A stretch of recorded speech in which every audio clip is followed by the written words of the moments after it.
سلامونه نیکې هیلې په دې هیله چې ټول روغ او جوړ اوسئ. د واده کارتونو چاپېدو سربیره د سلمان خان واده ولې ونه شو؟ د ویډیو شروع کېدو څخه مخکې زموږ د یوټیوب چینل پښتو ټاپ ټي وي همدا اوس درسره سبسکرایب ورسره خوا کې د ګونګړي نشان ووهئ. ویډیو درسره حتما تر پایه پورې ګورئ. ویډیو درسره لایک او له نورو دوستانو سره مو شیر کړئ. خپلې نوې ملګرې جلۍ لولیا وانتر ته د الماسو د ګوتمې ډالۍ کولو اوازې د هندي سینما ستوري سلمان خان یو ځل بیا د خبرونو سرټکي ګرځولي دي. خو همداسې یوه پیښه 25 کاله پخوا هم شوې وه چې ان د سلمان خان د واده کارتونه هم چاپ شوي وو، خو بیا یې هم واده ونه شو.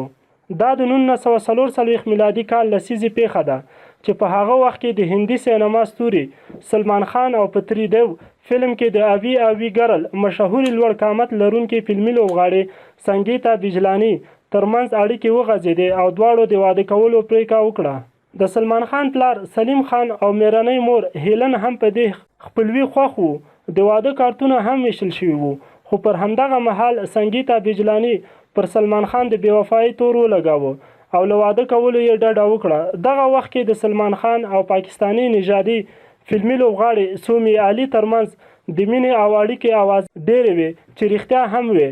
له همدې امله سنګیتا بیجلانی له سلمان خان سره له واده کولو انکار وکړ او دا یې وویل چې سلمان خان خو لا د واده څه چې د ملګرتیا وړ هم نه دی. ویل کېږي تر دې پیښې وروسته سلمان خان له هیچا سره بیا د واده کولو هوډ ونه کړ. دا به وروسته په ډاګه شي چې سلمان خان له لولیا وانتر سره واده کوي که نه. سلمان خان د هندي سینما وتلی ستوری دی چې 53 کاله عمر لري.